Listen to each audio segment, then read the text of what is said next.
Top of the morning, everybody. Eric's Box out in the shop. Actually, it's early this morning. Here's the mess from yesterday.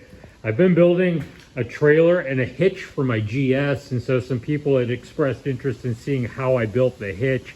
So I thought I would show this new setup.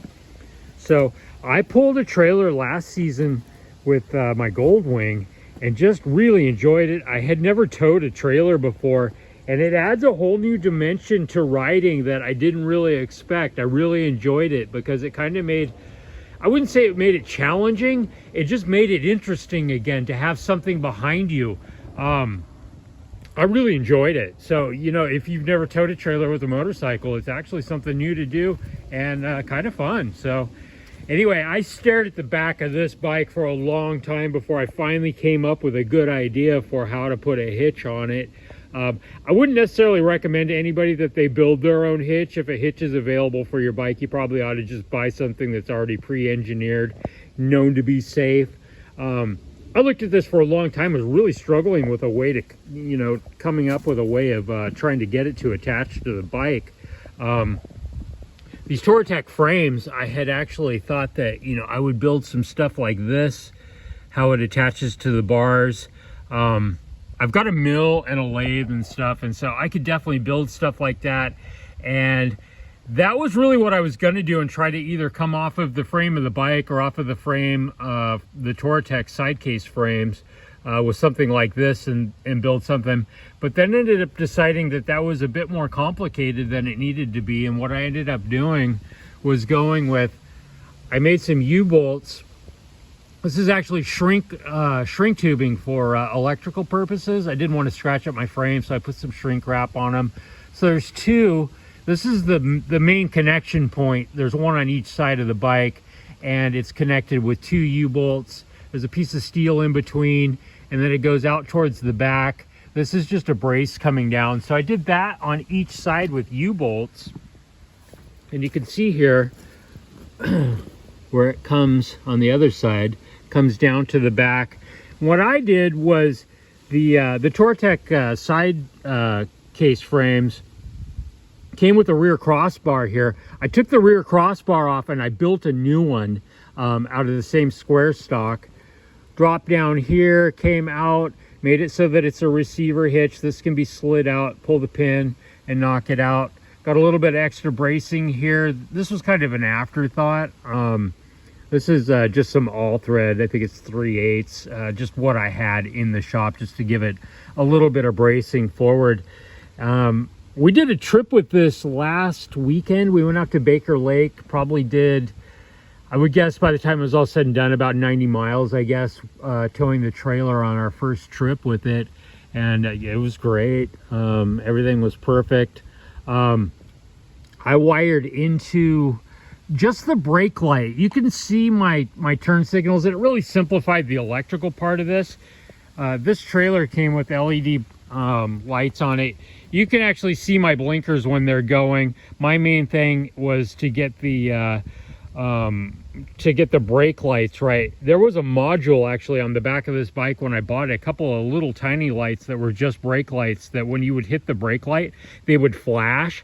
And so I hooked into the module, took those little lights off, went directly into this. So when you hit either the brake up top at the bars or at your foot, these flash like 5 times and then go solid, which is nice because it really attracts attention. Also, these stickers on the back are super reflective. These came from Harbor Freight also. This is a Harbor Freight trailer, by the way. I actually took this trailer and I lopped 10 inches out of the width of it. We took it out on its maiden voyage last weekend, and it was just wider than I really wanted. So when I got home, I guess I jumped into that on Wednesday. Today's Thursday. No, so it was Tuesday. I jumped in and decided, you know what, I want to make this about 10 inches narrower. I think it's a 4x4 trailer. It's just too much. It was just too wide. Like the wheels, these are actually taller and just a better rim and tire than what I've had in the past on a different trailer that I towed last year. I really like these. Yesterday I built the attachment for the cooler for this, which was really nice. Actually, we went out to the beach last night. Let's see if it still has anything in here. Just wanted to, I hadn't used this cooler yet. This is really hard to do one-handed. I built this little hook here so that, actually I can't get in there with just one hand. So anyway, you pull that down and then open it up. It's kind of a safety thing. That's basically what's holding the cooler on there. But real nice to be able to have some stuff in camp that's cooled, you know, nice cool drinks, or if you buy some meat or something, you know, it's just really nice to have that along. The trailer looks a lot heavier than what it is. It's actually surprisingly light. Here's the decking that I went with. Look how thin this is. It's just, you know, it's not much. Definitely took some weight out of the trailer when I trimmed everything down. The hardest part was actually reclaiming the axle from inside the axle, if that makes any sense. There's a round part that's welded in here, and so I had to get that out, trimmed my 10 inches out of it, and re-welded it up and put it back together. I also took the leaf spring had 3 pieces to it. I'm down to 1. I know I'm not going to be carrying, I think this is rated for like 1,200 pounds or something, and I'll never put anything even remotely close to that on it. So I took the other 2 pieces of steel out of the leaf spring to try to give it a little bit better suspension. This thing was actually really, really loud too, because this piece of steel just flops around in here and it's metal on metal.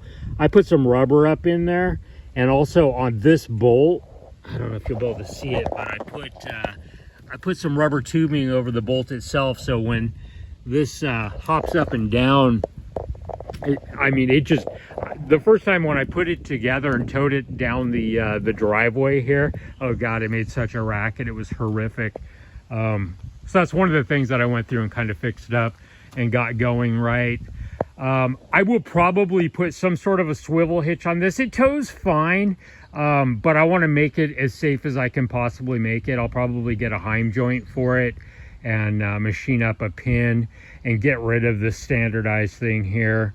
Will probably be the next thing I do to this setup, but it tows really nice. And I can bring along the stuff that I need to, you know, as a single dad, I need to be able to ride 2 up with my son. And we've got a Jack Russell Terrier that of course rides in the very back there. Riley, he goes in the crate. And then just, you know, overflow stuff is basically what goes in this box here. High volume, lightweight stuff, you know, sleeping bags, stuff like that, stuff that I just need. You know, the tent can go in there. I'm definitely not carrying a whole lot of weight on the trailer at all. It's just, you know, it's nice to be able to bring along the things that we need. I don't want to have to leave the dog at home by himself, so, you know, being able to actually, we took off on the maiden voyage. We didn't even make it. We went down to Walmart to buy some supplies for the trip. I got down there and Riley had pooped all over the inside of the box, and so we did end up bringing him back home and leaving him for the we only camped one night out at Baker Lake, and so he was fine by himself. But yeah, we didn't get off to a very good start with him shitting all over the inside of the box. But anyway, I just wanted to show really quick how I put this system together. It works well for us. You know, towing a trailer behind a motorcycle is really not that big of a deal. If it's the right bike, I suppose. I don't think I would want to tow something with a smaller bike, but I know a lot of people do it. A smaller bike, you'd want maybe a smaller trailer, but you know, with this bike, it's got a power commander on it. It makes probably 105 horsepower, a little bit more than what they did stock, which is about the same as the Goldwing. It's just that, you know, it weighs like 300 pounds less than the Goldwing. It has no problem towing that trailer and controlling the weight of it at all. Braking, everything is fine. So anyway, I'm going to get back to work. Just thought I wanted to show you guys this. Anyway, ride safe, everybody. Eric Solbach, talk to y'all later.